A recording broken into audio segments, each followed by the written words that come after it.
தொலைக்காட்சி நண்பர்களுக்கு முதலில் என்னுடைய நன்றியும் வணக்கத்தையும் நான் தெரிவித்துக் கொள்கிறேன். நேற்றைய தினம் அதற்கு முன்தினம் நான் பல்வேறு விளக்கங்களை சொன்னதற்கு பிறகு வேண்டுமென்றே சில வதந்திகளை பரப்பி வருவது உண்மையிலேயே வேதனையளிக்கக்கூடிய ஒன்று. நான் தெளிவாகவே நேற்றைய முன்தினம் அரசியல் சந்திப்பு யாரிடத்திலும் இல்லை என்றும், என்னுடைய மனைவி சென்னையிலே சிகிச்சை பெற்றுக் கொண்டிருக்கிறாள், அவரை பார்ப்பதற்காகவும் என்னுடைய சொந்த வேலையாக முடித்துவிட்டு ஈரோட்டுக்கு துரித ரயில் மூலமாக வருகை தந்து நேற்றும் இன்றும் என்னுடைய பகுதியில் இருக்கிற மக்களுடைய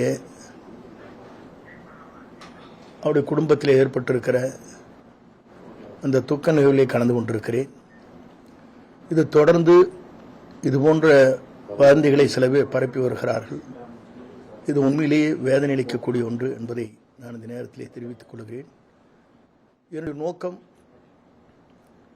எல்லோரும் ஒன்றிணைய வேண்டும், இந்த இயக்கம் வலிமை பெற வேண்டும், புரட்சித் தலைவர் அம்மாவுடைய கனவு நிறைவேற்றப்பட வேண்டும், கோடிக்கணக்கான தொண்டருடைய தியாகங்கள் இதிலே வெற்றி வாகை சூட வேண்டும் என்ற நோக்கத்தோடு தான் 5ஆம் தேதி என்று விளக்கமாக அதை சொன்னேன்.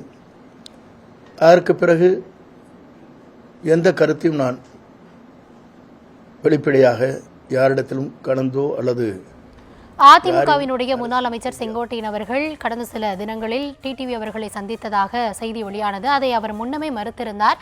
தற்பொழுது கோபிச்செட்டிப்பாளையத்தில் செய்தியாளர்களை சந்தித்த பொழுது வேண்டுமென்றே வதந்தி பரப்பப்படுவதாகவும், தன்னுடைய சென்னை பயணத்திற்கான காரணம் தன்னுடைய மனைவி அங்கு சிகிச்சை பெற்று வருவதால் பயணப்பட்டதாகவும் தெரிவித்திருந்தார்.